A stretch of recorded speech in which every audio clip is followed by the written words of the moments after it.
Fall 2012 Final Exam Problem 1 asks us to use the three forces shown and determine the magnitude and angle of the net force. So this is an example where we want to add up these three vectors and determine the resultant or net vector.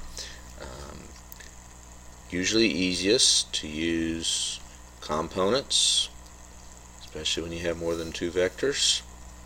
So I'll use a coordinate system like that, and in X, the first vector, the 8-pound vector, is to the right. Second vector has nothing in the X direction, and then the third vector has, in the negative direction, the cosine of 30 times 14. So breaking it into components, we have those two components. This is 14 cosine, and this is 14 sine. Okay, so that would be negative 14 cosine 30. Go ahead and write the y direction. We have 0 plus 12. Again, in the negative direction, minus 14 sine 30. We work our calculator here. 8 minus 14 cosine 30.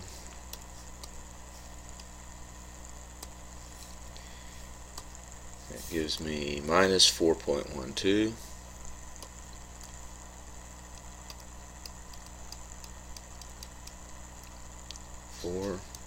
And the y direction,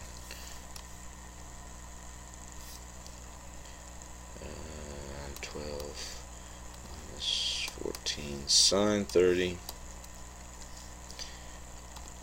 I know sine 30 is 1/2, so I can sort of do this in the head to make sure my calculator's in degrees as opposed to radians. First problem of the test. So 7, this looks like it should be about 5, and it is. Okay, so my resultant vector goes in a negative x direction for, let's draw this in another place, in a negative x direction 4.12, in a positive y direction 5.12.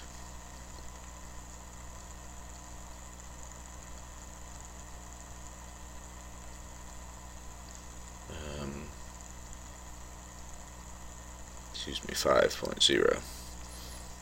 Okay, so my resultant again is this.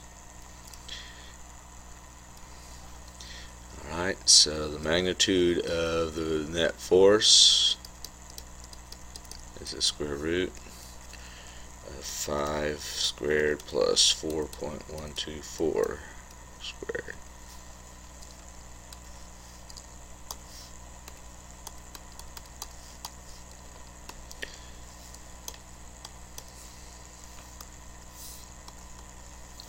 .48,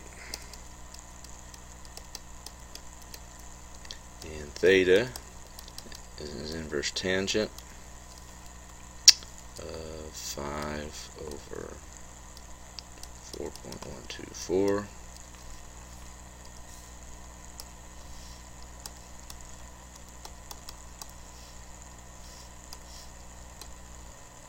.50½ degrees. Okay, so my final answer is this magnitude, units of pounds, and at an angle, and we'll draw it this way, 50 degrees.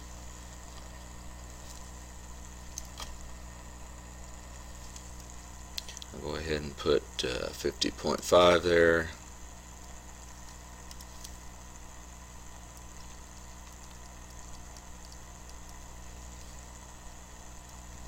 Okay, remember when we have a vector, it has a magnitude, it has a direction along with a reference, and it has units. If I wanted to double check real quickly, I could add them up sort of graphically. It would be sort of to scale there, 8, and about, there's 12, and 14 would be something like that. Okay, so again, my resultant would be something like that.